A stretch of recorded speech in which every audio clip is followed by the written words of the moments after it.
ओम नमो भगवते वासुदेवाय।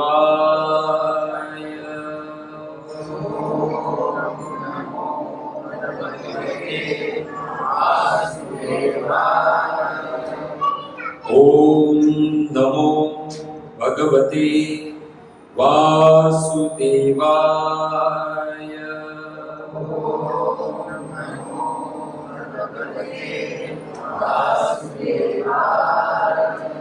ओम नमो भगवते वासुदेवाय।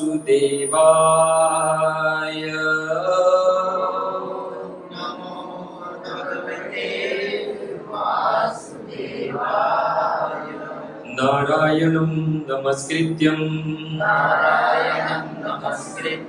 नरं चैव नरोत्तमं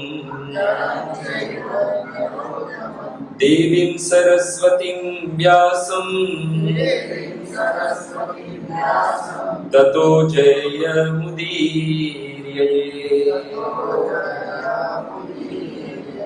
नष्टप्रायेषु भद्रेषु नित्यं भागवत सेवया। भगवती उत्तम श्लोके भक्तिर्भवतीर्नेष्टकी। ओम ज्ञानतिमिरानन्दस्य ज्ञानाञ्जनशलाकया चक्षुरुन्मीलितं येन तस्मै श्रीगुरुवे नमः। श्रीचैतन्यमनोभीष्टं स्थापितं येन भूतले स्वयं रूप कदा मह्यं ददाति शब्दान्तिकं। नमः विष्णुपादाय कृष्णप्रेष्ठाय भूतले श्रीमते भक्तिवेदान्त स्वामिनिति नामिने।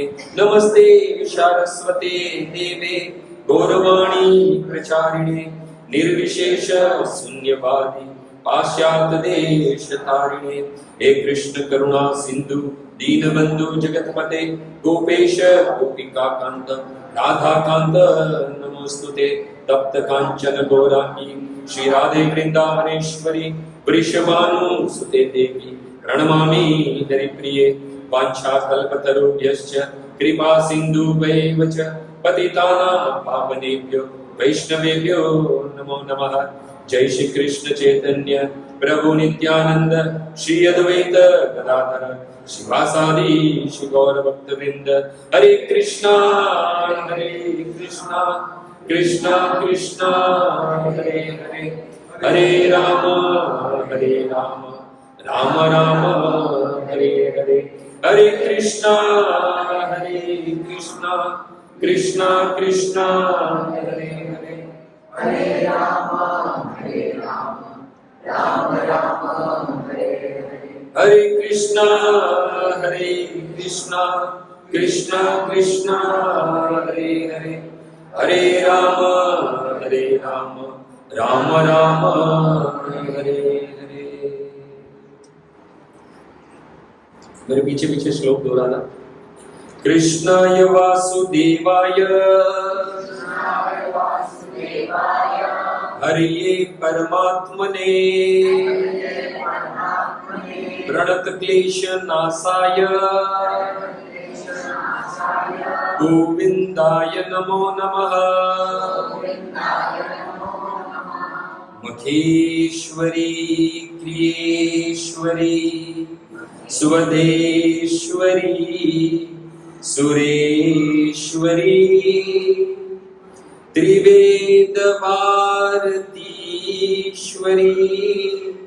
प्रमाण शासनेश्वरी रमेश्वरी क्षमेश्वरी प्रमोदकाननेश्वरी ब्रजेश्वरी ब्रजाधिपे शिराधिके नमोस्तुते। शिराधिके नमोस्तुते।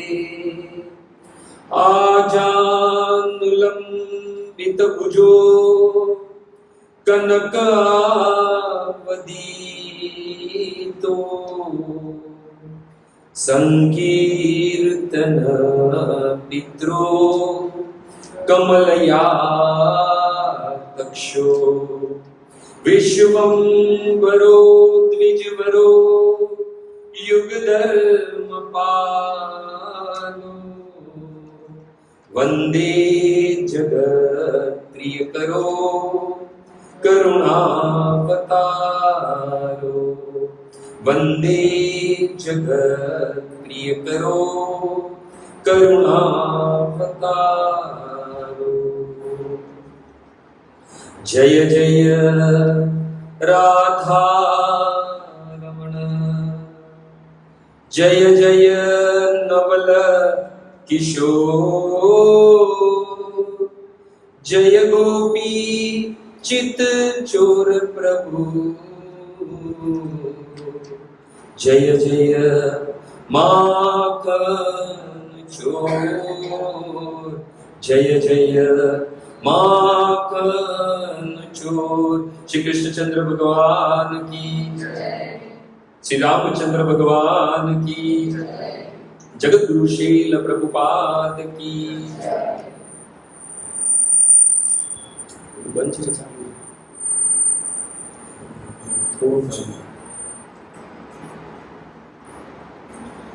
तो उपस्थित भगवत कथानुरागी तथा विविध विविध क्षेत्र से आए हुए सभी भक्त वृंद का प्रति शनिवार जो यहाँ पर सत्संग होता है उसमें आए हुए सभी भक्तों का हार्दिक स्वागत है और आप सभी भक्तों के चरणों में आपके इस दास का प्रणाम। हरे कृष्ण।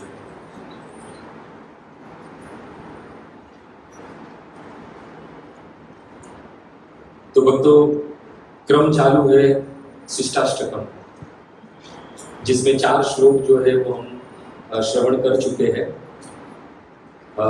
जैसे कि सबसे पहला श्लोक जिसमें महाप्रभु जो है वो संकीर्तन की महिमा कहते हैं और संकीर्तन की महिमा गाते गाते दूसरे श्लोक में जो है वो कहते हैं कि भगवान की संकीर्तन की यानी भगवान के नाम की महिमा इतनी क्यों है, क्योंकि नाम नाम अकारी बहुरा निज सर्वशक्ति।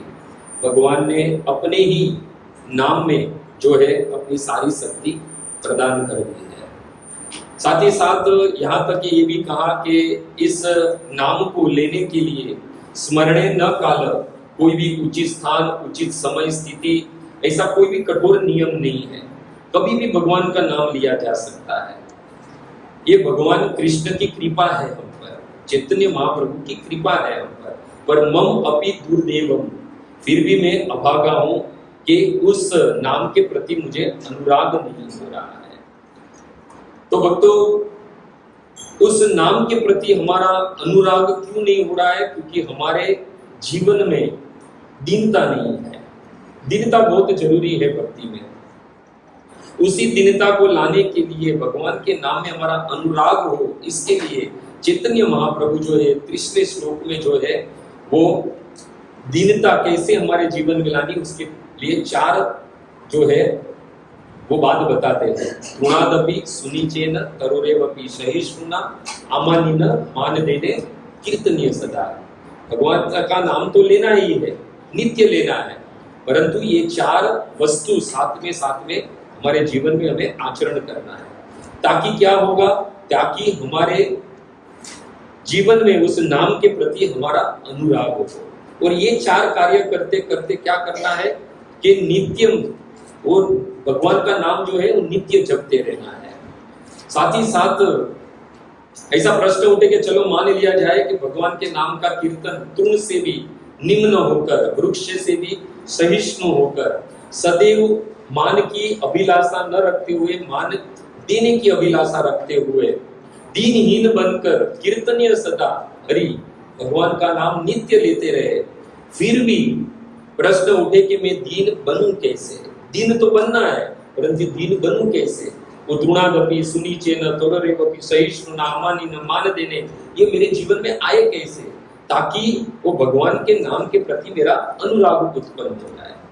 तो भक्तों, चैतन्य महाप्रभु है जो 4थे श्लोक में कहते हैं, न धनम न जनम न सुंदरी कविताम वाम जगदीश काम्ये मम जन्मनि जन्मनि ईश्वरे भवतात भक्ति अहित्युकी द्वय। इस संसारिक बंधन, सांसारिक भौतिक आसक्ति जो है संबंध में, वस्तुओं में, उसमें से सारी आसक्ति हटाकर वो आसक्ति किसमें लगानी है? भगवान में लगानी है, भगवान के नाम में लगानी है। जो कुछ भी हम करें भगवान के लिए वो कैसा हो? भवतात भक्ति अहित्युकी, यानी बिना स्वार्थ वाली भक्ति जो है वो हमें करनी है। तो भक्तों देखो क्रम कैसा है। पहले तो भगवान का नाम लेना है, चेतो दर्पण मार्जनम जो बताया है, 7 महिमा बताई है उसके साथ साथ। फिर चित्त की शुद्धि के लिए ये भगवान का नाम जो है वो कोई भी काल में, कोई भी अवस्था, कोई भी स्थिति में लिया जा सकता है। और नाम लेते लेते हमें क्या करना है? तुनादपि सुनीचे न तरोरेवपि सहिष्णुना अमानि न मान देने कृतनीय सदा हरि करना है। अब दीन बनने के लिए कृष्ण से प्रार्थना करनी है कि न धनम न जनम न सुंदरी कविता वाम जगदीश काव्यम मम जन्मनि जन्मनि ईश्वरे भवतात भक्ति अहित्युकी द्वय। अब प्रश्न उठे, चलो भौतिक वस्तु संबंध में आसक्ति छूटी, अब करना क्या है? अब हम किस स्थिति पर पहुंचे? भक्तों अब का जो 5वां श्लोक जो है वो चैतन्य महाप्रभु वास्तविक हमारे स्वरूप का ज्ञान देते हैं। क्या कहते हैं चैतन्य महाप्रभु? कृष्ण से प्रार्थना करते हैं और साथ साथ में हमें शिक्षा भी देते हैं। क्या कहते हैं? अयि नंद तनुज किंकरम पतितम माम विषवे भवाम भुजो कृपया तव पाद पंकज स्थित दुरिसदशम विचिंतय। अब यहाँ पर भक्तों क्या कहते हैं कि मैं उस नंद के पुत्र कृष्ण का दास हूं।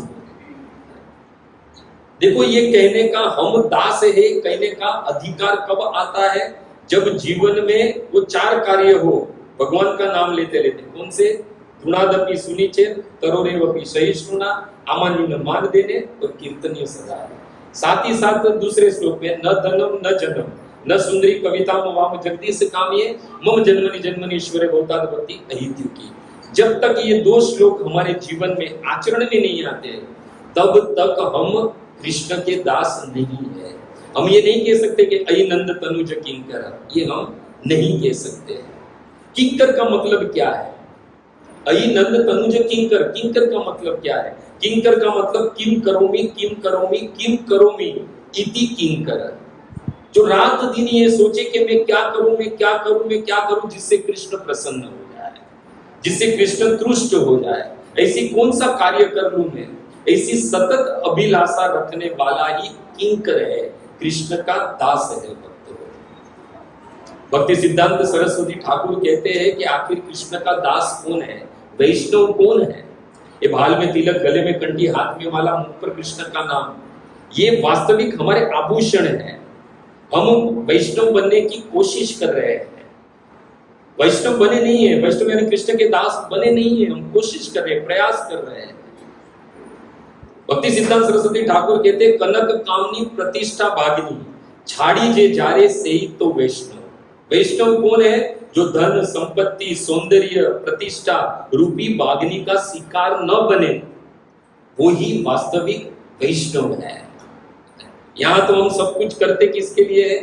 मान प्रतिष्ठा के लिए, धन संपत्ति के लिए। परंतु इन सब की आदत, शिकार का आदत न बने, भक्ति सिद्धांत सरस्वती ठाकुर कहते हैं वो ही वैष्णव है। से ही अनासक्त, से ही शुद्ध भक्त। शुद्ध भक्त वही है जो संसार की सभी आसक्तियों से छूटा हुआ है। यहाँ आसक्ति श्री प्रभुपाद के कभी भी हम किसी भी वस्तु के प्रति आसक्ति उसे छोड़ नहीं सकते हैं, परंतु आसक्ति को डाइवर्ट किया जा सकता है, अटैचमेंट इसका मतलब। तो वो अटैचमेंट आसक्ति कहाँ रखनी है? कृष्ण में रखनी है, कृष्ण के नाम में रखनी है। तब जाके संसार तथा पाए पराभव, इस मृत्यु रूपी संसार से मुक्त होकर वो भगवत धाम को प्राप्त होते हैं। हम सब कौन है? प्रश्न है आपसे, हम सब लोग कौन हैं? हम सब लोग कौन हैं?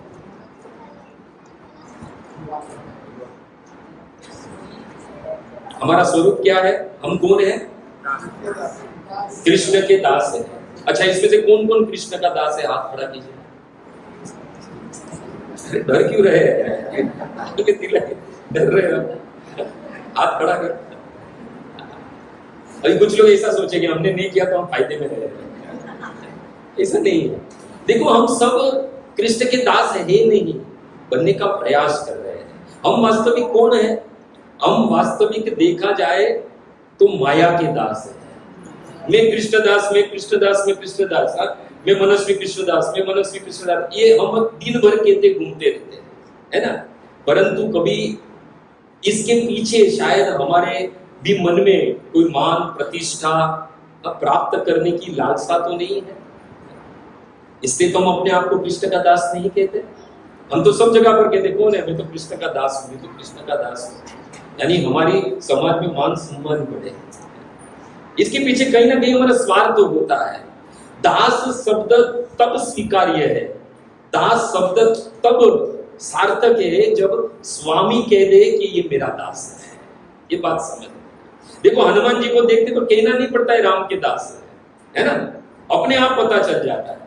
जब हमारे में ये तुणादपि जो 4 कार्य है, न धनम न जन्म, ये सब कुछ आते आते हम यदि भगवान का नाम लेंगे तो यस्यास्ति भक्ति भगवत किंचन सर्वे गुणे तत्र समासते सुधा। देवताओं के जितने भी गुण अपने आप हमारे में प्रकट होने लगेंगे। हजारों की भीड़ में भी पता चल जाएगा ये कृष्ण का दास है, कहने की जरूरत नहीं पड़ेगी। आजकल तो हम हाथ जोड़ के हम कृष्ण के दास है, कृष्ण के दास है, परंतु हम कृष्ण के दास है नहीं, हम माया के दास है।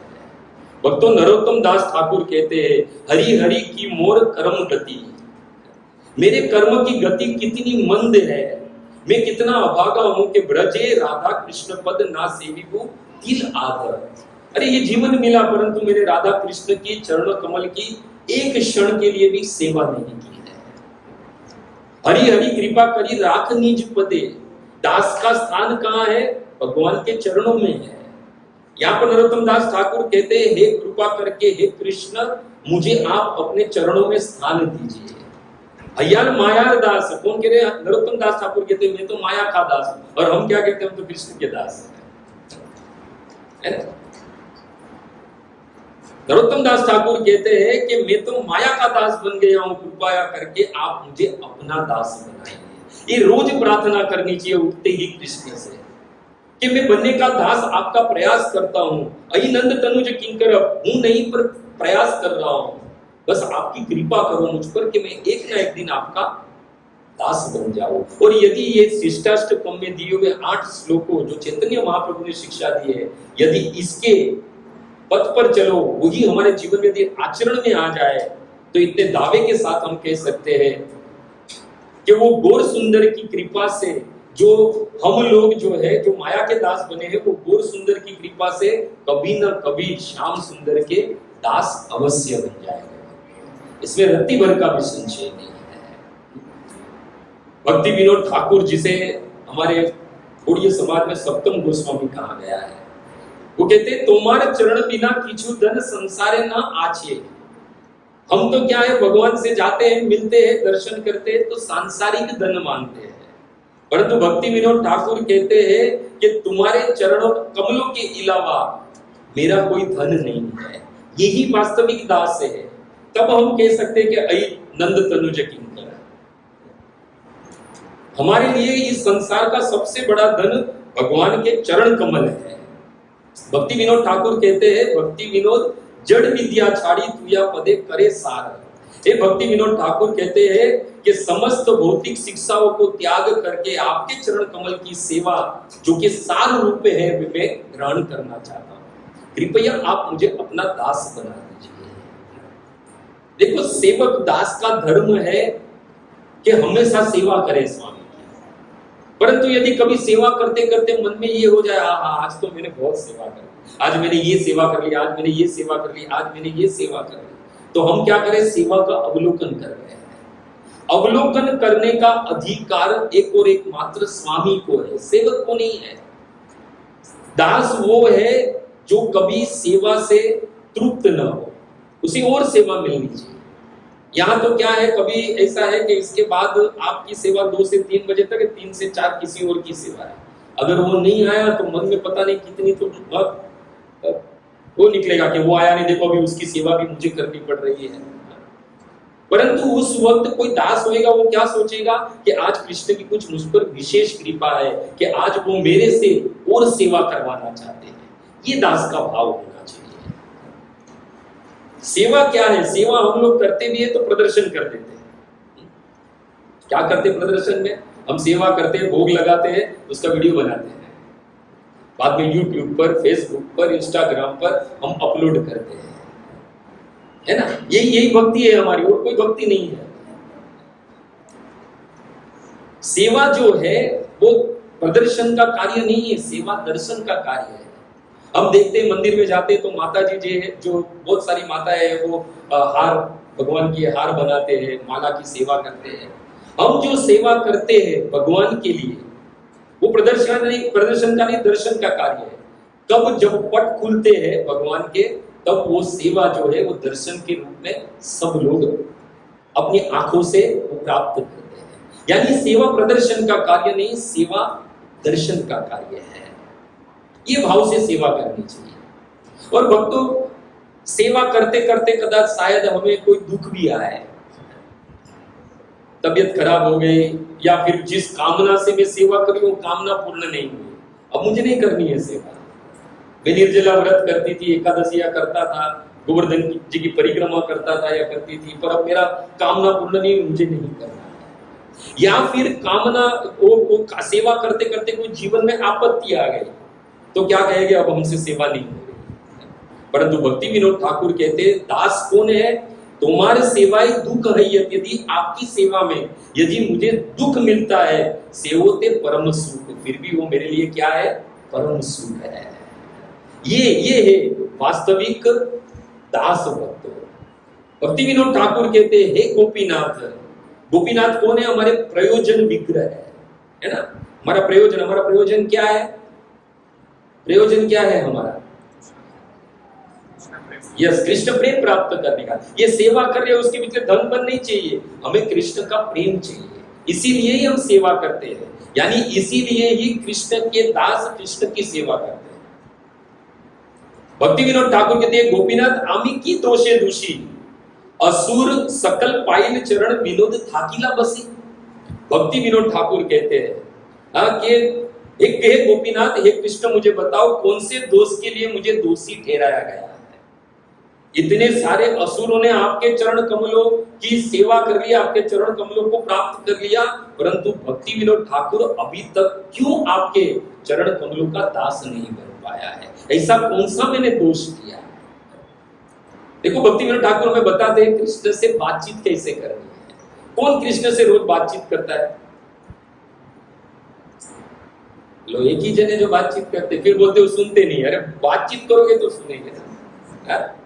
हम हमारी दुख दुविधा जो भी है, कष्ट, वो पूरे जगत को डंडेरा पीटते हैं, परंतु कृष्ण से नहीं पूछते जो सुनने वाला है।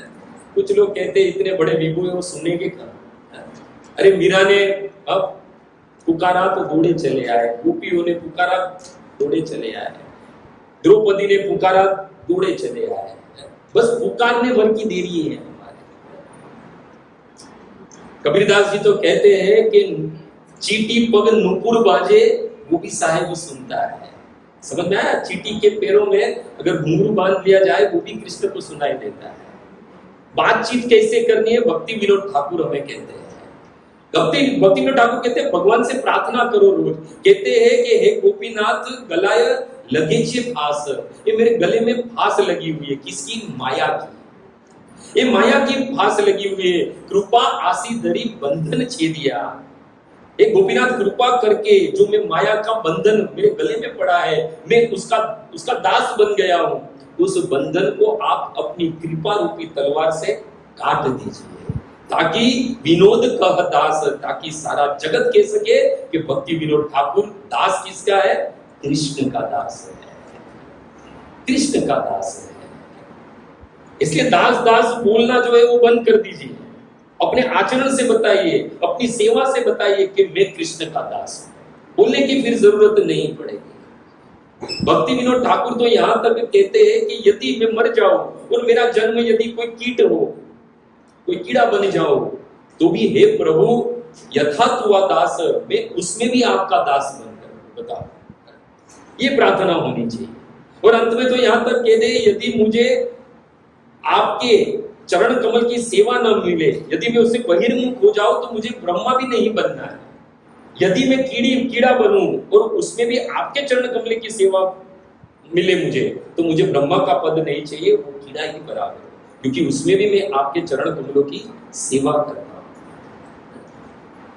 भगवान से हमेशा हम दास है, हम कृष्ण के दास है, ये कभी मत सोचिए हम कृष्ण के दास के दास के दास के दास है, ये सोचिए। इसलिए यदि कृष्ण का दास बनना है, कृष्ण की सेवा करनी है, तो पहले कृष्ण के किसी भक्त के दास बनिए, उसकी सेवा कीजिए। इसलिए तो वितरासुर भागवत के छठे स्कंद के 11वें अध्याय में 4 श्लोक में स्तुति की है, 24, 25, 26, 27 4 श्लोक, जिसे चतुर्श्लोकी भागवत कहा गया है। प्रथम श्लोक में ये कहते हैं अयि नंद तनुज किंकर, पहले श्लोक में क्या कहते हैं, अहम हरे तव पादेक मूलम दासानु दास भवितास्मि भूय मन स्मरेत असुपेत गुणात गुणित वाक कर्म करो तो काया। हे प्रभु, मुझे आपके दासों का दास बना दीजिए। अहम हरे तव पादेक मूलम दासानु दास भवितास्मि भूय। क्यों? क्योंकि आपके दास जो है वो सदैव आपकी सेवा में संलग्न रहते हैं, इसलिए मैं आपके दास का दास बनूंगा तो मैं भी आपकी सेवा में लग जाऊंगा। इसलिए कभी भी हमें दासों का दास बनना है, दासों के दासों का दास बनना है। आप देखो, स्वयं चैतन्य महाप्रभु को पूछा गया कि आप कौन हो, तो चैतन्य महाप्रभु ने कहा नाहम विप्रो न च नरपति न अपि वैश्यो न शूद्र, चारों वर्णों में से कोई नहीं हूं। नाहम वर्णे न च गृहपति न वनस्तो बतिर्वा, ना ही मैं 4 आश्रम में से कोई नहीं। तो किसी ने पूछा भाई तो फिर आप वो कौन हो? तो चैतन्य महाप्रभु अपना परिचय देते हुए कहते हैं स्वयं कृष्ण भक्त का भाव अंगीकार किया, भक्त के रूप में हमें शिक्षा देने के लिए आए। स्वयं इस त्रिभुवन का नाथ क्या कह रहा है, गोपीर वर्धुपद कमलभ्यो दास दासानुदास। मैं कौन हूं? गोपियों के पद चिन्ह पर चलने वाले दासों के दासों का दास हूं। अभी बताओ, जब चैतन्य महाप्रभु ये कह रहे हैं, चैतन्य महाप्रभु ने कहा मैं कृष्ण का दास हूं? नहीं। और हम डंडेरा पीटते हैं कृष्ण का दास, हम कृष्ण के दास। चैतन्य महाप्रभु शिक्षा दे रहे हैं कि हम कौन है, हम जो है कृष्ण के दासों के दासों के दासों के दास हैं। कुलशेखर हलवार जो है मुकुंद माला स्तोत्र में कहते हैं कृष्ण, हे गोपीनाथ, हे लोकनाथ, यदि आप मुझ पर प्रसन्न हो तो मुझे क्या मानो? तो कहते हैं त्वत भृत्य भृत्य परिचारक भृत्य भृत्य भृत्यस्य भृत्य। मैं आपके दासों के दासों का दासों का दासों का दासों का दास 7 बार दास हूं, ये मुझे आप मानो, तब मैं प्रसन्न हूं। ये सही में वास्तविक जो कृष्ण की भक्ति में लगे उनका भाव है।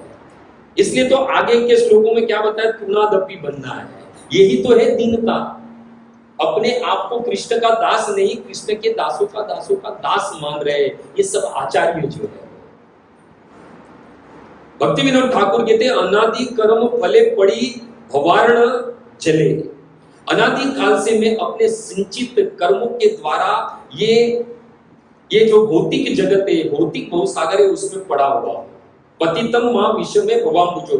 यहाँ पे भगवान वही बात करते हैं चैतन्य महाप्रभु कि मैं अज्ञानता के कारण इस जन्म मृत्यु के सागर में गिर गया हूं। कृष्ण कृपा सिंधु कृपा करी तोल मोरे गले। भक्ति विनोद ठाकुर कहते हैं कि आप तो कृपा के सिंधु हो, मुझे इस दुखमय स्थिति से आप बाहर निकाल लो। पतित किंकरे धरी पाद पद्म धूली करी। और यहाँ पर भी कहते हैं कृपया तब पाद पंकज स्थित धूली शरसम विचिंतय। मैं आपके चरण कमलों के रज बन जाऊं। और भक्ति विनोद ठाकुर भी यही कहते हैं कि आप पतितों का उद्धार करने वाले हो और मैं पतित आपका दास हूं। तो अपने चरण कमल का धूल का एक किंकर मुझे बना दीजिए, एक कंकर मुझे बना दीजिए। ये कौन कह रहे हैं? भक्ति विनोद ठाकुर कह रहे हैं। इसलिए कहते हैं 5वें श्लोक में अपने आप को क्या मानना है, अयि नंद तनुज किंकरम पतितम माम विषवे भवाम्बुजो कृपया तव पाद पंकज स्थित धूलि सदसम विचिंतय। तो वास्तविक हमारी स्थिति बताई 5वें श्लोक में। अब 6ठे श्लोक में चले गए, अब हम कृष्ण के दास बन गए। तृणादपि वाला पूरा आ गया, न धनम न जन्म वाला आ गया, और अब मैं कृष्ण का दास बन गया। अब कृष्ण का दास कोई बन जाए, कृष्ण की सेवा करते करते, कृष्ण का नाम जपते जपते, आखिर कौन से भाव प्रकट हो, कौन से भाव हमारे में आने चाहिए? तो छठे श्लोक में क्या कहते हैं? नयन गलद अश्रु धारया वदनम गदगद रुदिया गिरा पुलके निचितम वपु कदा तब नाम गृहणे भविष्यति। भगवान का नाम लेते लेते क्या होना चाहिए? जब हम कृष्ण के दास बन गए, जब कृष्ण की सेवा कर रहे हैं, कृष्ण का दर्शन कर रहे हैं, कृष्ण का नाम ले रहे हैं, तो हमारे आंखों में से आंसू की धारा बहनी चाहिए। कृष्ण के दर्शन करने के वक्त अश्रु की धारा बहनी चाहिए, तब जाके कृष्ण का नाम ले तब अश्रु की धारा बहनी चाहिए। मतलब वास्तविक वो नाम का जो आस्वादन है वो हम करने लगेंगे। जब तक अश्रु नहीं बहेंगे तब तक उस नाम जो है उसका रसास्वादन हमें नहीं होगा। इसलिए कृष्ण की भक्ति में रोना तो पड़ेगा, बिना रोए कृष्ण नहीं मिल सकते। जीवा पर जब कृष्ण का नाम आए तो नयन गलद अश्रुधारिया, आंखों में से अश्रु की धारा बहने लगनी चाहिए। तब क्या होगा? नाम और नामी दोनों सिद्ध हो जाएंगे। देखो, हृदय की कठोर भूमि कोमल कब बन गई है? जब आंखों में से अश्रु की धारा आएगी, तब उस कोमल हृदय की कोमल भूमि पर भक्ति का बीज जो है वो रोपण हो जाएगा। और जितना आंसू बहेगा उस आंसू के जल से उसको सींचना है। जैसे ही वो सींचेगा तो उसमें से क्या भक्ति की लता बाहर आएगी। फिर क्या होगा? वो लता बढ़ती बढ़ती बढ़ती बढ़ती ब्रह्मांड भेदे श्लोक है पूरा। फिर क्या होगा? उसमें राम नाम रूपी फूल जो है वो आएगा और बाद में वो लता जो है कृष्ण के चरण कमलों में लिपट जाएगी। तब क्या होगा? उसके ऊपर प्रेम रूपी फल जो है वो निकलेगा। और हमारा प्रयोजन क्या है? कृष्ण का प्रेम प्राप्त करना। यहाँ पर जो है वो सात्विक अष्ट विकार की बात भी हुई है। जब भगवान का नाम ले तो क्या होना चाहिए? अश्रु की धारा बहनी चाहिए, शरीर में कंपन, रोमांच, कंपासु तरंग बाजो होना चाहिए, वाणी जो है वो गदगद हो जानी चाहिए। 8 प्रकार के अष्ट सात्विक विकार है। स्तंभित हो जाना, स्तंभ, एक ही जगह पर खड़ा रह जाता है आदमी। स्वेद यानी पसीना आने लगता है। रोमांच यानी रोंगटे खड़े हो जाते हैं। स्वर भेद यानी स्वर में भेद आने लगते हैं। वेपतु, कंपन उत्पन्न होती है। वेवर्ण्य यानी शरीर का रंग बदल जाता है। अश्रु यानी आंसू निकलने लगते हैं। और प्रलय मूर्छा आ जाती है। इति अष्टो सात्विका स्मृता। यह कृष्ण के प्रेम प्राप्ति का मार्ग है भक्तों। यहाँ रोना तो पड़ेगा ही। स्वयं श्याम सुंदर जब गोर सुंदर बनकर आए, ऐसे तो देखा जाए तो हम लोग भागवत पढ़ते हैं। भागवत हमें क्या सिखाता है?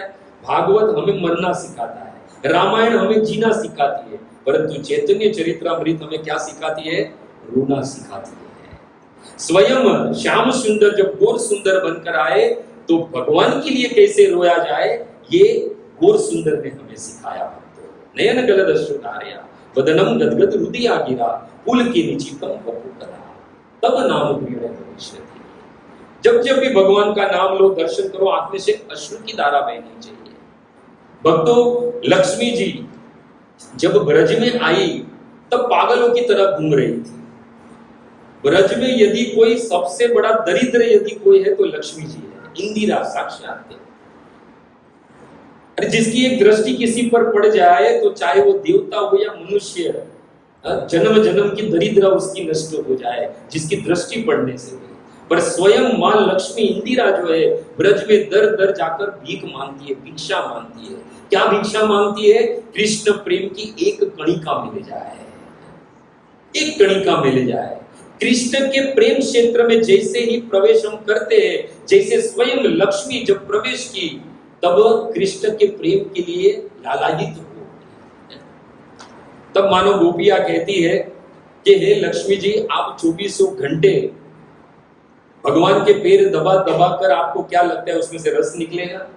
नहीं निकलेगा। कृष्ण प्रेम रस ऐसे नहीं मिलता, ऐसे नहीं निकलता। उसके लिए तो उसके विरह में रोना पड़ेगा। ये लक्ष्मी, यहां तो रोया जाता है और कृष्ण का नाम लेकर नृत्य किया जाता है। कृष्ण के नाम का जब मंथन होता है तब लक्ष्मी जी, तब जाके उसमें से कृष्ण प्रेम रस बाहर निकलता है। अमृत रूपी रस बाहर निकलता है जब कृष्ण के नाम का मंथन होता है। तो किसी ने ऐसा पूछ लिया हमसे कि एक बार के प्रभु के ये आपके मन मोहन जो है उससे मन लगाएंगे तो रोना ही पड़ेगा। तो मैंने कहा हाँ, रोना तो पड़ेगा। कृष्ण की भक्ति यदि करनी है तो रोना तो पड़ेगा, और रोना बड़े सामर्थ्य की बात है, ये भी बात समझ लेना। यहाँ ये ऐसा संबंध है जहां भक्त भी रोता है, जहां भगवान भी रोते हैं। रामायण में चले तो प्रभु श्री राम सीता के लिए दर दर वन वन भटक रहे थे। सबके नदियां, झरने, पशु पक्षी, भौरे सबसे पूछते थे कि तुमने मेरी सीता को देखी है, सीता देखी है। जब भगवान भी रोते हैं और भक्त भी रोता है, ये वास्तविक कृष्ण की भक्ति का संबंध है, जहां कृष्ण भी रोते हैं और भक्त भी रोता है। कृष्ण कहते हैं कि मुझे द्वारिका से लेके मथुरा से लेके द्वारिका तक सब लोग परखने वाले मिले, परंतु मेरे लिए यदि रोने वाला कोई मिला है तो मुझे ब्रज में ही मिले। इसलिए तो उद्धव जी से कहते हैं कि जाओ, जाकर कुछ देर ब्रज में रहकर आओ, क्योंकि इसे द्वारिका में ऐसा कोई कंधा नहीं जिस पर सर रख के ये कृष्ण रो सके। जाओ, जाके तुम गोपियों से मिलो, गोपियों से जानो कि कृष्ण प्रेम कैसा होता है, उससे कुछ सीख कर आओ, ताकि इस द्वारिका में भी मुझे रोने के लिए एक कंधा मिल जाए। ये कृष्ण उद्धव जी से कहते, इससे तो उद्धव जी को भेजते हैं। गोपियां कहती है कि जा रोने से जग डरे मेरे मन आनंद। इस दुनिया में सब लोग रोने से डरते हैं, परंतु गोपियां कहती है कि हमें तो रोने में ही आनंद है, रोने में ही सुख प्राप्त है। और यहां तक शास्त्र में कहा है, क्रुदंती यदि जानासी किम दूरे करुणा वर्ण। यदि जिसने रोना सीख लिया तो फिर उसके लिए वो करुणा का अवतार ज्यादा दूर नहीं है, अत्यंत निकट है, कभी भी प्राप्ति हो सकती है। एक बार नारद मुनि जो है वो कृष्ण से मिलने गए। कृष्ण से कहा कि आपके भक्त का परिचय दो, कि आपके भक्त कैसे होते हैं। तो कृष्ण हंसने लगे। कृष्ण ने कहा यदि मैं मेरे भक्त का परिचय दूंगा तो आप उसे पागल कह दोगे। तो नारद मुनि ने कहा कि प्रभु आपके भक्त और पागल, मैं थोड़ी ऐसा बोल सकता हूँ। तो कहा नहीं, मैं बताऊंगा मेरे भक्त का परिचय तो आप उसे पागल ही कह दोगे। तो नारद मुनि ने कहा तो बताओ आपके भक्त का परिचय क्या है, आज तो सुन ही लेता हूं। तब भगवान कहते हैं मेरे भक्त कैसे, वाक गदगदा, वो उसकी वाणी कैसी रहती है, गदगद रहती है। द्रविते यस्य चित्तम सदा, उसका हृदय जो है वो द्रवित रहता है। रुदंती अभिक्षण हसति क्वचित, कभी कभी रोता है, कभी कभी हंसता है। विलज्ज उद्गयाति, कभी कभी जोर जोर से चिल्लाता है या लज्जित होकर बैठ जाता है। नृत्य च, कभी कभी वो नाचने लगता है। नारद मुनि ने कहा ये तो कोई पागल के ही लक्षण लग रहे हैं। तब भगवान से कहा कि आखिर ये सब तो आपका भक्त करता क्यों है। तो भगवान कहते हैं कि मद भक्ति युक्त, क्योंकि वो मेरे भक्ति से परिपूर्ण है, लबालब है, इसके लिए ये सारे कार्य करता है। देखो हम भी रोते हैं, पर हम रोते किसके लिए है, ये जगत की वस्तुओं के लिए, जगत के संबंध के लिए, इसके लिए, जगत के धन के लिए, मान प्रतिष्ठा, उसके लिए रोते हैं। परंतु भक्तों, हम सब लोग भी एक प्रकार के पागल ही हैं। हम सब लोग मान प्रतिष्ठा, धन संपत्ति के पीछे पागल है।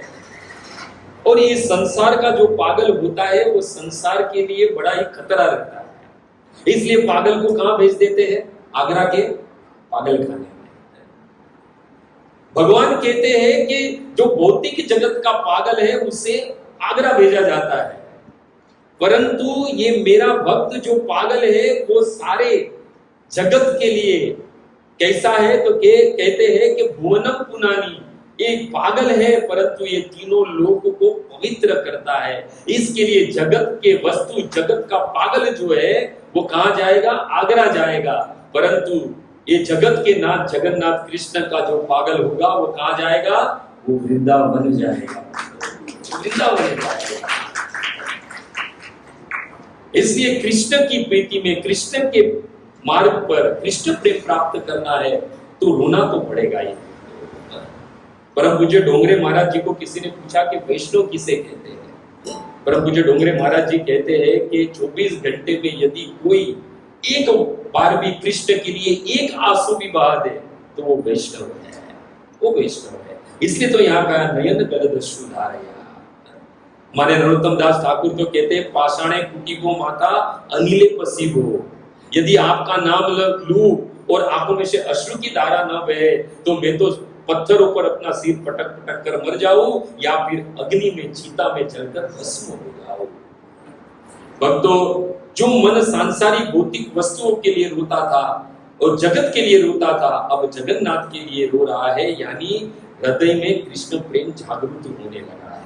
ये समझना चाहिए। सुखदेव जी कहते हैं भागवत में कि यदि कोई भगवान के पवित्र नाम ले और यदि उसको हर्ष न हो, आंखों में से अश्रु की धारा न उत्पन्न हो, शरीर के रोम खड़े न हो जाए, तो समझ लेना चाहिए तत् अस्म सारम हृदयम यत, उसका हृदय जो है वो पाषाण का है। जिसको भगवान के दर्शन करके भगवान का नाम लेकर यदि भगवान की सेवा में यदि रोना नहीं आता है, आंखों में से अश्रु की धारा नहीं आती है, तो सुखदेव गोस्वामी कहते हैं उसका हृदय कैसा है? पत्थर है। अभी पत्थर है और पत्थर की भूमि होती है, उसमें कभी भी कोई भी बीज कितने भी डालो कभी वो फलीभूत नहीं होते हैं। अब कृष्ण के लिए नयन गलद अश्रु ये भगवान के लिए अश्रु बह रहे हैं, रोमांच कंपास हो रहे, वाणी गदगद हो रही है। देखो कभी कभी क्या होता है, कृष्ण की कथा हम सुनते, कृष्ण के दर्शन करते, आंखों में से अश्रु की धारा बहती है, कभी कभी बहती है ना। पर घर पर जाकर कोई टीवी सीरियल देखे, कोई पिक्चर का करुण दृश्य देखे, तो भी आंखों में से आंसू निकलते कि नहीं निकलते? ये कृष्ण की भक्ति नहीं है। अश्रु निकले तो एक और एक मेरे कृष्ण के लिए निकले, चाहे जगत उलट पुलट हो जाए, परंतु ये आंसू एक और एक कृष्ण की भक्ति में, ये मेरे आंसू मेरे कृष्ण की संपत्ति है। यदि निकलेंगे तो कृष्ण के लिए ही निकलेंगे, इतर किसी के लिए नहीं निकलेंगे। इसलिए श्री प्रभुपाद कहते हैं कि ऐसे जो भक्त है जो कृष्ण के दर्शन करते हैं, आंखों से अश्रु की धारा निकलते हैं, और घर पर जाकर यदि कोई पिक्चर का सीन देखे या कोई दृश्य देखे करो तो भी आंख में से अश्रु की धारा निकलती है। ये सब प्राकृत सहजिया कहा गया है। ये वास्तविक कृष्ण के लिए रोना नहीं है।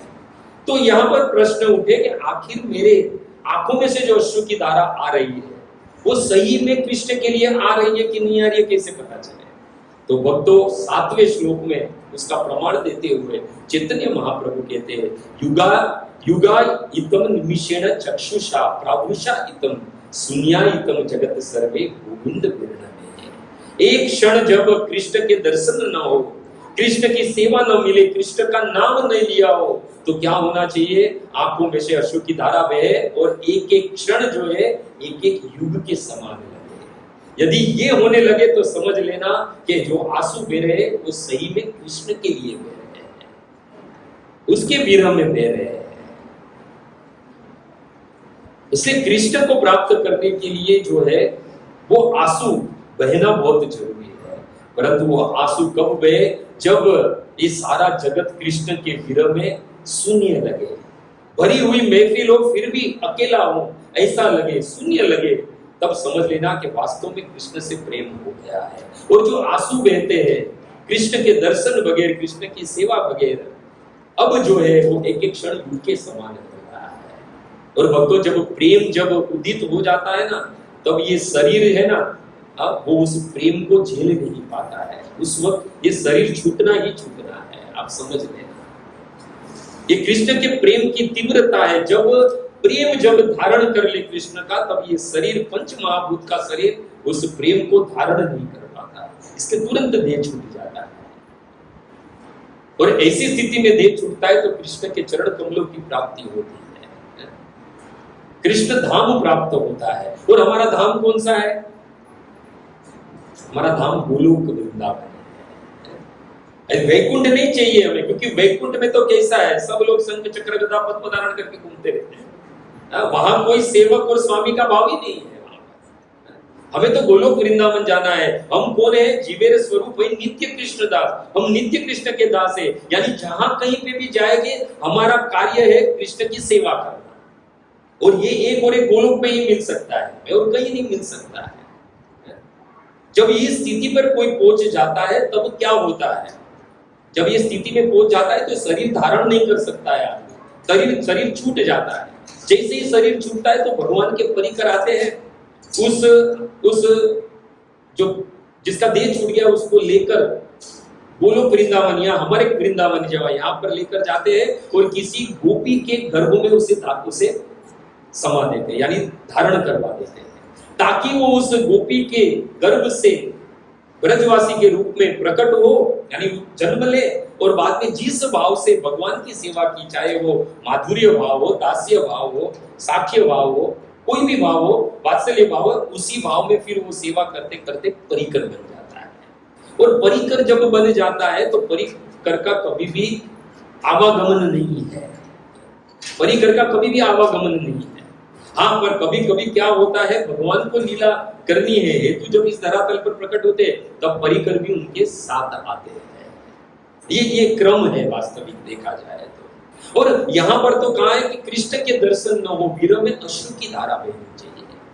गोपिया गोपी गीत में क्या कहती है कि कृष्ण जब गाय चरा कर आते तो पूरे दिन उनको दर्शन नहीं होता है, सुबह से चले जाते हैं, काम करती है, कार्य करती है घर का, परंतु चित्त कहाँ लगा है, मन कहाँ लगा है, कृष्ण में लगा हुआ है। यानी कृष्ण के ही बस लीला का स्मरण करते, कब कृष्ण आएंगे, कब कृष्ण आएंगे और हम कृष्ण को देखें, ये विरह उत्पन्न होता है। अभी गए तो है कृष्ण सुबह में, शाम को लौटने वाले, परंतु उनके लिए एक एक क्षण कैसा लगता है, युग के समान लगता है। और जब कृष्ण आते हैं और कृष्ण के दर्शन करते हैं तो गोपिया गोपी गीत में कहती है, अटति अद्भवा हीन काननम त्रुटियुगायते त्वाम पश्यताम् कुटिल कुंतलम श्रीमुखम च ते जड़ उदीक्षताम् प्रक्ष्मकृदशाम्। गोपिया क्या कहती है, गोपिया कहती है कि जब कृष्ण लौट के गाय चरा के जब लौटते हुए आते हैं, वापिस हम उसके दर्शन करने जाते हैं, सुंदर उनके मुख दर्शन करते हैं हम, उनके घुंघराले बाल पूरे धूल से लथपथ, वस्त्र भी धूल से लथपथ, परंतु जब हम उन्हें देखते हैं तब ये पलके जो है हमें बाधा देती है। उस घुंघराले अलको को देखने के लिए, वो सुंदर रूप देखने के लिए, जो कि पहले क्या था, एक एक क्षण युग के समान बीत गया था, और अब जब कृष्ण को देखने चाहती है तब क्या कहती है कि ये पलके है वो बाधा बनती है। कहते हैं ब्रह्मा जो विधाता है वो मूर्ख है, कहते हैं कि कोटि नेत्र नाही दिले सबे दिले दुई, एक तो करोड़ों नेत्र नहीं दिए, सबसे पहली मूर्खता। दूसरी मूर्खता कीर्ति के सबको दो ही नेत्र दिए हैं कृष्ण के दर्शन करने के लिए। चलो ये कार्य भी कर लिया, कोई बात नहीं है, पर तो सबसे बड़ी मूर्खता हो गई ताहिते निमेश की उसके ऊपर पलके दे दी। एक तो कृष्ण के दर्शन नहीं हो रहे, एक एक युग, एक एक क्षण युग के समान जा रहा है, और जब दर्शन करने की बारी आती है तो ये पलके है वो बाधा बन जाती है। इसलिए कृष्ण का प्रेम जो है भक्तों, कृष्ण के दर्शन करके रोना आना चाहिए, कृष्ण के दर्शन ना हो तो भी रोना आना चाहिए। और कृष्ण के लिए रोना कैसा है, सुखदेव गोस्वामी कहते हैं कि रू रुदु सुस्वरम राजन कृष्ण दर्शन लालसा। कृष्ण के दर्शन में रोना, कृष्ण के दर्शन की लालसा में रोना, सुर में रोना है। बताओ कभी रोना कभी सुर में हो सकता है? देखो जब बच्चा जन्म लेता है ना प्रथम बार, तो सबको उसका रोना अच्छा लगता है कि नहीं लगता है, और उसके बाद में ये तो रोता ही रहता है। आप देखो कभी कभी क्या होता है कि बहुत समय हो जाता है, बाद में बच्चा होता है तो फिर बीबी कहती है कि बहुत टाइम समय हो गया, पिक्चर नहीं देखा, चलो पिक्चर देखने चलते हैं। तो आप देखो उस पिक्चर में क्या होता है, इंटरवल शुरुआत से इंटरवल तक बाप जो है वो हाथ में बेटे को लेकर बाहर घूमते रहता है, और बाद में इंटरवल के बाद क्या होता है, बाप पिक्चर देखता है और माँ जो है बेटे को लेकर घूमते रहती है, क्योंकि उस वक्त उसका रोना अच्छा नहीं लगता है। और संसार में कोई भी रोए हमें अच्छा नहीं लगता, परंतु यहाँ पर सुखदेव गोस्वामी कहते भागवत के 10वें स्कंद के 32वें अध्याय के पहले श्लोक में कि रुरुद सुस्वरम कृष्ण, हे राजन कृष्ण दर्शन लालसा। एक गोपियों का रोना भी कैसा है, सुर में है। क्यों? क्योंकि कृष्ण दर्शन लालसा, क्योंकि कृष्ण के दर्शन की लालसा है। और ये भाव कहां प्रकट होता है? ये भाव प्रकट होता है धाम में ज्यादातर। देखो 64 अंग है कृष्ण प्रेम प्राप्त करने के, उसमें से 64 अंग में से 60 से लेके 64 5 अंग है, वो सारे 64 अंग के सार कहे गए हैं। और अल्प संग करने से ही कृष्ण प्रेम जागृत हो जाता है, चैतन्य महाप्रभु कहते हैं। ये 5 अंग में से एक है धामवास। ये धाम में जाए तो कृष्ण के प्रति ये भाव तुरंत उत्पन्न हो जाए, क्योंकि वो धाम की महिमा है। परंतु हम क्या करते हैं, धाम में भी जाके रील बनाते हैं, धाम में भी जाकर हम लोग यूट्यूब पे है, धाम में भी जाके हम पिज्जा पास्ता ढूंढते हैं। मतलब वहां तो कृष्ण को ढूंढना है, परंतु हम भी वहां पर हमारी इंद्रियों को तुष्ट करने में लगे हैं। याद कीजिए भक्तों, वो छठ गोस्वामी को क्या कहते हैं, वृंदावन में जाके हमें करना क्या है? वृंदावन में जाकर कृष्ण को ढूंढना है, क्योंकि वो नित्य वृंदावन में वास करते हैं, धाम में वास करते हैं। वृंदावनम परित्यज्य पादेकम न गच्छति, कृष्ण के वचन है कि मैं वृंदावन छोड़कर एक कदम भी बाहर नहीं जाता। हमें ये पता है, यानी धाम में हमें कृष्ण मिल जाए, जिसके लिए ये एक एक क्षण युग के समान लग रहा है, वो धाम में हमें प्राप्त हो जाएगा। परंतु हम धाम में भी जाकर अभागे हैं कि उस धाम की महिमा, जो उसका जो लाभ उठाना चाहिए, वो नहीं उठाते हैं। छठ गोस्वामी कहते हैं, क्या करते थे वो लोग जब वृंदावन में थे? तो हे राधे ब्रज देवी के चललिते, हे नंद सुनो कुत, श्री गोवर्धन कल्पपाद पतले, कालिंदी वने कुत, घोषान्तावितो सर्वतो व्रजपुरे, खेदेर महाविहल्लो, वंदे रूप सनातनो रघुयुगो, जीव गोपाल को, श्री जीव गोपाल को। क्या करते थे? श्री गोपाल का एकदम प्रिय श्लोक है, 8 श्लोक में से। धाम में जाकर रोते थे कि कहां है ये नंद का पुत्र, हे कृष्ण कहां हो तुम, कहां हो श्रीमती राधा रानी, कहां हो हे ललिते, हे विशाखे, आप कहां हो? परिक्रमा मार्ग में हम लोग जाते हैं, कभी परिक्रमा करते, कभी मन में हुआ है कि कहीं कृष्ण मिल जाए? कभी किसी ने कृष्ण को ढूंढा है?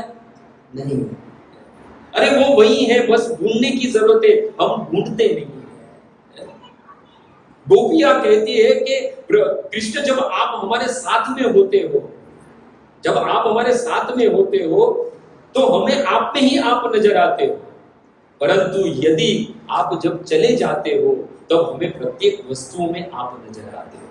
ये है वास्तविक शून्यायतम जगत सर्वे गोविंद विरह। भौतिक जगत में देखा जाए तो विरह को दुख माना गया है, वियोग को दुख माना गया है, परंतु वही कृष्ण आध्यात्मिक जगत में, कृष्ण भक्ति में वही वियोग को सुख माना गया है, वो आनंद देता है। इसलिए भक्तों, कृष्ण के दर्शन करना बड़ी बात नहीं है। मैं हमेशा कहता हूं, कृष्ण के दर्शन करना बड़ी बात नहीं है, वो तो कंस ने भी किए, हिरण्याक्ष ने भी किए, रावण ने भी किए, कुंभकर्ण ने भी किए। कृष्ण के दर्शन का वास्तविक फल है कि उससे प्रेम हो जाए, उसके लिए विरह उत्पन्न हो, उसके लिए ये आंखों में से अश्रु की धारा बहे। अभी कल क्या था? कल एकादशी था, यानी व्रत था, उपवास था। वास्तविक उपवास क्या है पता है? वास्तविक उपवास ये है कि हम अपने आप से ग्लानि करें, हम अपने आप से कहें कि इतने दिन बीत गए, जीवन निकला जा रहा है, एक कृष्ण ना आप मिले ना आपकी भक्ति मिली, ना आप मिले ना आपकी भक्ति मिली, ना ही आपकी भक्ति में रोना आ रहा है। इस भाव से जो भोजन न करे ना, वही वास्तविक व्रत है, वही व्रत है। यहाँ तो एकादशी है तो पहले से ही प्रिपरेशन रहता है। हमारे गुजराती में तो सीधा वो पेटीज, मराठी चिवड़ा इत्यादि पहले से घर में आ जाता है। सुबह सुबह होते कृष्ण के दर्शन, बाद में पहले पेटीज के दर्शन। और कुछ लोग तो डाइट के हिसाब से करते हैं कि चलो कुछ खाना अलग हो गया है, इससे इसके लिए सब लोग एकादशी करते हैं। एकादशी वास्तविक देखा जाए तो भगवान के विरह के भगवान के दर्शन नहीं हो रहे हैं, उसके नाम में मुझे अनुराग नहीं हो रहा है, नाम जीवा पर आता है तो अश्रु की धारा नहीं बहती है, ये रोमांच कंपासु तरंग बाजो नहीं हो रहा है, वाणी गदगद नहीं हो रही है। इस भाव में जो नहीं खाना है वही व्रत है, वही उपवास है। और अब जो है लास्ट में जो है वो चैतन्य महाप्रभु जो है वो भक्ति का वास्तविक शुद्ध विशुद्ध प्रेम की बात करते हैं। देखो भगवान को हमारे से कुछ नहीं चाहिए। आप सब लोग को एक श्लोक सबको याद रहेगा, पत्रम पुष्पम फलम तोयम, ये सबको ये श्लोक पता है, परंतु आज इसका अर्थ समझ लीजिए एग्जैक्टली दूसरे एंगल से अगर देखें तो भगवान कहते हैं पत्रम पुष्पम फलम तोयम यो मे भक्त्या प्रयश्यति तत् अस्नानि, वही मैं स्वीकार करता हूं जो भक्ति से मुझे कोई पत्र अर्पित कर दे, कोई पुष्प अर्पित कर दे, कोई फल अर्पित कर दे, तोयम यानी कोई जल अर्पित कर दे। भक्तों संसार जो है वो विषय वृक्ष है और ये हमारी इंद्रिया है वो शाखा है यानी, और इस शाखाओं पर अनेक प्रकार की कामनाओं के पत्ते लगे हुए हैं, क्योंकि जीवन में हमारी कामना अनगिनत है। जैसे किसी वृक्ष पर अनगिनत पत्ते होते हैं वैसे हमारी भी कामना रूपी पत्ते अनगिनत है। तो कृष्ण क्या कहते हैं कि भक्ति से वो कामना मुझे अर्पित कर दो। तो हम तो मुंह बिगाड़े गए, कामना कैसे आपको अर्पित कर दे? तो भगवान ने कहा चलो कोई बात नहीं, पुष्पम है दूसरा मुझे अर्पित कर दो। पुष्पम यानी क्या? पुष्पम यानी हमारा मन रूपी फूल। पुष्प कोमल रहता है, मन भी कोमल रहता है। तो भगवान कहते हैं मुझे अपना मन दे दो, मुझे अपना मन रूपी पुष्प दे दो। अभी भी हम नहीं माने, तो भगवान ने कहा चलो कोई बात नहीं, फल दे दो। फल क्या है? फल है 4 काम, धर्म अर्थ काम और मोक्ष, ये 4 फल माने गए हैं। तो भगवान कहते हैं कि भाई तू कामना रूपी पत्ते मुझे दे दे, मन रूपी पुष्प मुझे दे दे, या फिर धर्म अर्थ काम और मोक्ष रूपी फल मुझे दे दे। फिर भी हम बिगाड़ के बैठे, हम क्यों दे?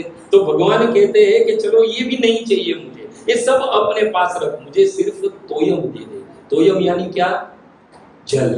कौन सा जल? भगवान के अश्रु का जल मुझे दे दे, बस और कुछ नहीं चाहिए मुझे। यदि कृष्ण के लिए रोना आ गया तो कृष्ण तुम्हारे हो गए, समझ लो ये बात निश्चित है। और वही बात को सिद्ध करने के लिए 8वां श्लोक जो है वो प्रेम की पराकाष्ठा, अंतिम श्लोक पर शुद्ध विशुद्ध प्रेम की व्याख्या की गई है। कौन सा श्लोक है वो? आशीलस्य वा पादरताम पुनिष्कमाम अदर्शन मर्म अताम करोतु वाव यथा तथा वाव विदधातु लंकटो मत प्राणनाथ अस्तु स इव न परा। ये श्लोक के अंदर अंतिम लाइन है, वही सार है। क्या है अंतिम लाइन? मत प्राण नाथ अस्तु स एव न परा। हे कृष्ण आप ही मेरे लिए सब कुछ है, अन्य कोई नहीं है। यही जीवन में जिस दिन आ गया तो समझ लो ये शिक्षा जो है चैतन्य महाप्रभु की वो हमारे जीवन में उतर गई, तो जीवन में उतर गई। यहाँ पर शुद्ध विशुद्ध प्रेम की व्याख्या हो रही है। जब कृष्ण के विरह में जगत शून्य लगने लगे, वर्षा के समान आंखों में से अश्रु की धारा बहने लगे गोविंद विरण में, तब भक्तों अनन्य भक्ति प्रकट होती है। ये श्लोक अनन्य भक्ति की भी व्याख्या करता है। अनन्यता यानी न अन्य इति अनन्या, इसके अलावा कोई नहीं है मेरा। मत प्राणनाथ अस्तु। भक्ति विनोद ठाकुर कहते हैं आमित ठाकुर तुम्हार ऊपर बांधिया निकटे हमारा पालिबे रहीबे तुम्हारे द्वारे। भक्ति विनोद ठाकुर कहते हैं कि मैं तो आपका कुत्ता हूं और मुझे अपने घर के पास बांध के रखिए, मैं आपके पास रहना चाहता हूं। देखो जो कुत्ता होता है उसके साथ उसका स्वामी कैसा भी व्यवहार करे, चाहे उसे पूरा दिन भोजन भी न दे, कुछ भी न दे, पर वो वफादार रहता है, कहीं जाएगा नहीं। देखो ऐसा इतिहास में आता है कि जब अकबर ने महाराणा प्रताप के हाथी को पकड़ लिया, वो हाथी को अपने यहाँ रखा क्योंकि महाराणा प्रताप का हाथी था। भक्तों इतिहास में ऐसा वर्णन है कि 10 दिन तक उस हाथी ने अकबर का पानी तक नहीं पिया था, भोजन तो जाने। ऐसी अनन्यता देखकर अकबर भी जो हैरान हो गया था और अंत में वो हाथी मर गया पर पानी भी नहीं पिया। ये है अनन्यता। जैसे मीरा है, मीरा में भी अनन्यता है। उसकी माँ ने उनको एक मूर्ति दी और क्या कहा विग्रह देकर कि ये तेरे पति है, जाके सिर मोर मुकुट मेरो पति होए। बस एक बार मान लिया कि यही मेरा पति है, बात खत्म हो गई। उसके लिए पूरा जीवन निकाल दिया। ये अनन्यता है भक्तों। और ये अनन्यता के बदले में कोई स्वार्थ नहीं चाहिए। गोपियां क्या कहती है कि हे कृष्ण, चाहे मुझे आप हमें अपनाओ या न अपनाओ।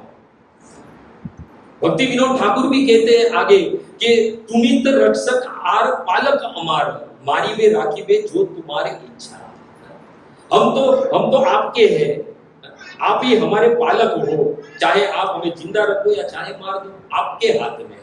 यानी भगवान से हमें ये बात करनी है, ये अनन्यता है। चाहे हम आपकी भक्ति करें, जितने भी दुख आए, फिर भी आप हमारे स्वामी हो। यहाँ तो क्या है, सोमवार को होता है तो शिव जी के पास चले जाते हैं, कुछ दिन शिव जी की भक्ति करते हैं, काम नहीं बना तो फिर गणेश जी के मंदिर में चले जाते हैं, वहां काम नहीं बना तो फिर माँ के मंदिर चले जाते हैं। अनन्यता है ही नहीं, भटक रहे हैं। जीवन में अनन्यता नहीं रहेगी तो जीवन भर भटकते रहोगे। शनिवार आता है तो हनुमान जी के पास चले जाते हो, हनुमान जी से कहते मेरी शादी करवा दो, वो बेचारे ब्रह्मचारी, वो कहां से तुम्हारी शादी करवाएगा। अनन्यता बहुत जरूरी है। भक्ति विनोद ठाकुर कहते हैं कृष्ण आप मेरे प्राण हो, मेरे जीवन के धन हो, और सेवा के माध्यम से हमेशा मैं आपको सुख दूंगा। देखो गोपियां ने क्या किया। कृष्णदास कविराज गोस्वामी कहते हैं लोक धर्म, वेद धर्म, देह धर्म, ये सब कुछ त्याग दिया।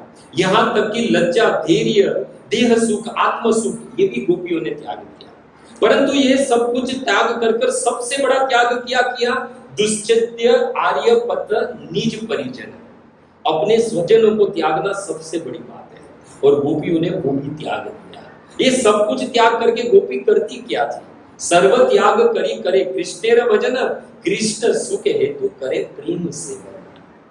यही है कि कृष्ण हम आपकी सेवा करेंगे, चाहे आप हमें अपनाओ या ना अपनाओ, आप मुझे अपना आलिंगन दो या न दो, या आप अपने पैरों तले हमें कुचल डालो, फिर भी मत प्राण ना तस्तु सब एवं परे, फिर भी आप मेरे प्राण हो। गोपियों को श्री कृष्ण से विशुद्ध प्रेम था। कृष्ण चाहे ब्रज में रहे, मथुरा में रहे, द्वारका में रहे, गोपियों को कोई फर्क नहीं पड़ता था। बस यही सोचते थे कि जहां रहे, जिसमें कृष्ण का सुख है उसमें ही हमारा सुख है। कभी कभी क्या होता था, जब कृष्ण जो है एक गोपियों के सामने अन्य गोपियों को प्रेम करते थे तो दूसरी गोपियों को ईर्ष्या होती थी।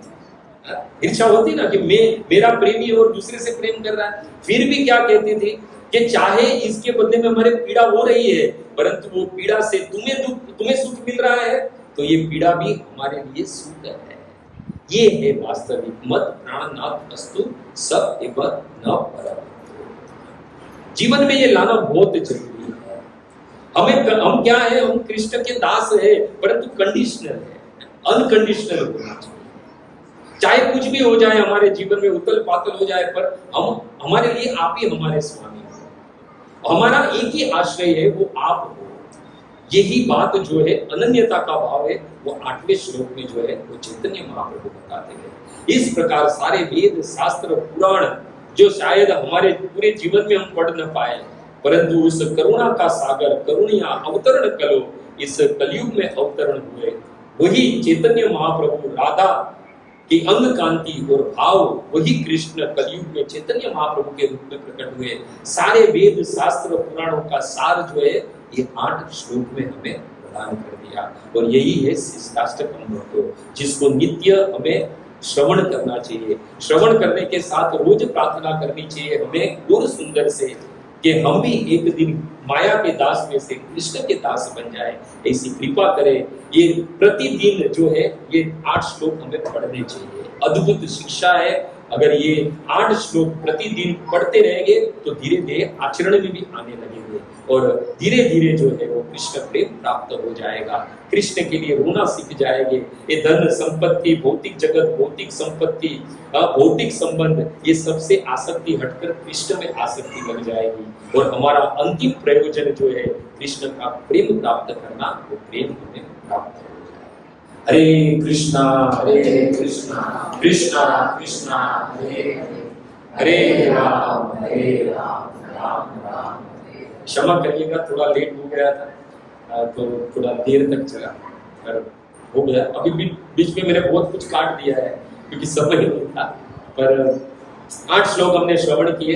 यदि कोई त्रुटि रह गई हो, कोई शब्द का प्रयोग उचित समय उचित स्थान पर न हुआ हो, तो आपका पुत्र, आपका सेवक और आपका दास समझकर क्षमा कर देना। हरे कृष्ण कृष्णा कृष्णा कृष्णा हरे हरे हरे राम राम राम हरे हरे।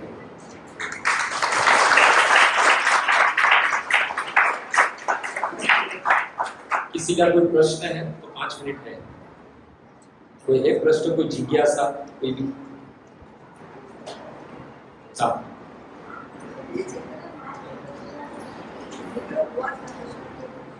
आगे पूछिए। बस आगे। हाँ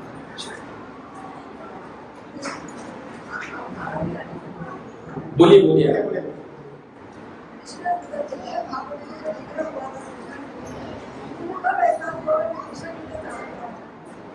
देखो पहले तो हाँ उनका ऐसा है कि जब चैतन्य महाप्रभु को कृष्ण के लिए विरह हुआ तो उनको पता कब चला, है ना। एक तो पहले तो चैतन्य महाप्रभु ही जो है वो कृष्ण है, परंतु देह कृष्ण का है, परंतु उस देह में हृदय जो है वो राधा रानी का है, अंग कांति राधा रानी की, और राधा रानी का भावी स्वभाव ही है कृष्ण के लिए हमेशा विरह उत्पन्न है। कृष्ण नहीं दिखे तो राधा रानी जो है वो जन्मबिन मछली की तरह तड़पने लगी। यानी वही भाव तो हृदय तो वही था, यानी वो भाव तो पहले से ही था चैतन्य महाप्रभु, है ना। जब भी कृष्ण के दर्शन नहीं होते या कृष्ण के दर्शन करते थे तो चैतन्य महाप्रभु जो है वो रोने लगते थे, विरह में पागल हो जाते थे। ऐसा चैतन्य चैतन्य वर्णन है कि आंखों से पिचकारी निकलती थी अश्रुओं की, सामने दूर खड़े लोग भीग जाते थे, जिस स्थान पर रहते थे उधर पूरा पानी पानी भर जाता, इतना रोना आता था। तो वो तो उनका स्वभाव है, क्योंकि हृदय जो है वो राधा रानी का है, और राधा रानी का स्वभाव है कृष्ण को देखकर, और कृष्ण नहीं हो तो भी राधा रानी जो है वो रोना आता ही है, तो पहले से ही स्वभाव था। और किसी का कोई प्रश्न?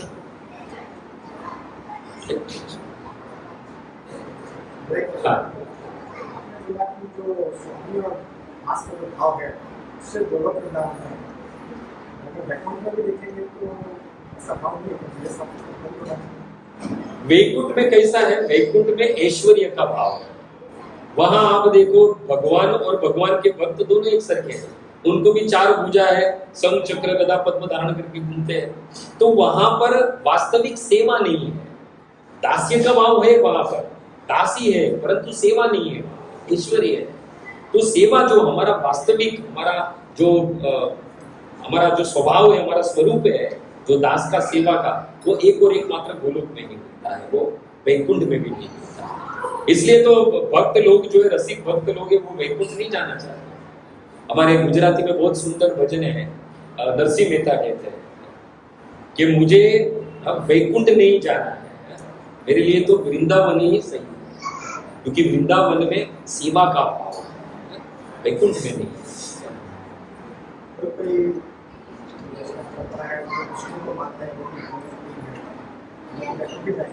हाँ जैसा भाव, हम लोग गौड़ीय परंपरा वाले हैं, हम माधुर्य भाव में कृष्ण की पूजा करने वाले, सेवा करने वाले हैं, है ना। तो हमारे भाव के अनुकूल है, इसलिए तो कहा है ना, चैतन्य महाप्रभु ने क्या कहा है, आराध्यो ब्रजेश तनया।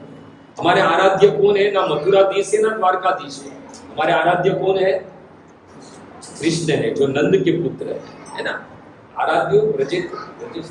हमारा धाम भी कौन है? तद धाम वृंदावन, हमारा धाम भी वृंदावन है, हमारा धाम मथुरा भी नहीं है, हमारा धाम साकेत भी नहीं है, हमारा धाम ही है वृंदावन। और किस हाँ पीछे किसी का प्रश्न?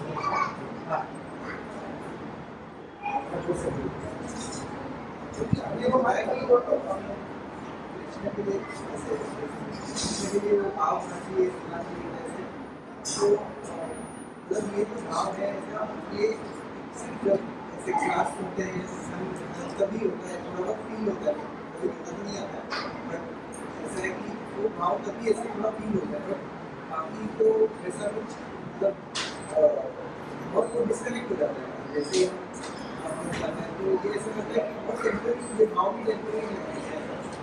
हाँ, वो टेम्पररी ही है, पर उसको परमानेंट बनाना है।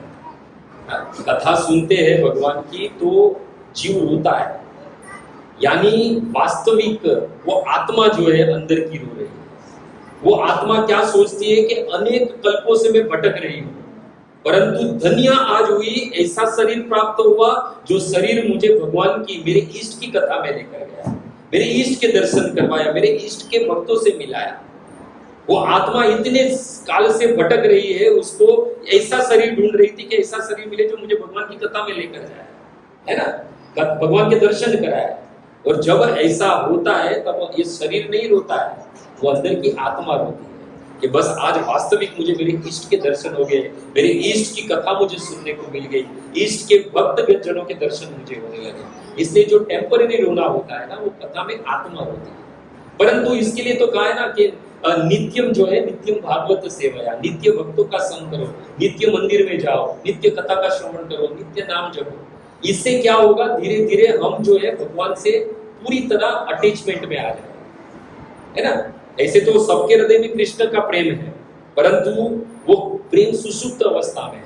पर ऐसे ही जब कभी भगवत कार्य में जाते हैं, भक्तों से मिलते हैं, तो तुरंत ही वो जो प्रेम है वो जागरूक हो, फिर थोड़ी देर के बाद सो जाता है, क्योंकि वापस हम भौतिक जगत में चले जाते हैं, है ना।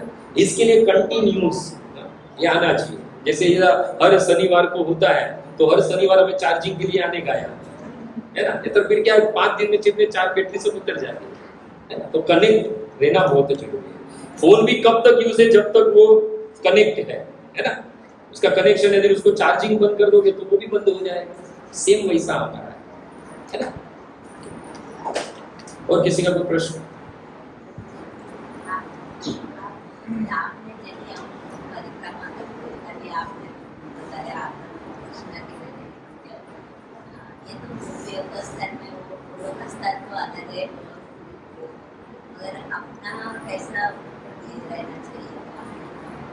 हाँ, बराबर है। माता जी कह रही है कि जैसे कि हम परिक्रमा करने जाए तो हम कैसे, हमारे में भाव है कि कृष्ण को ढूंढे, वो तो गोपियों का भाव है ना।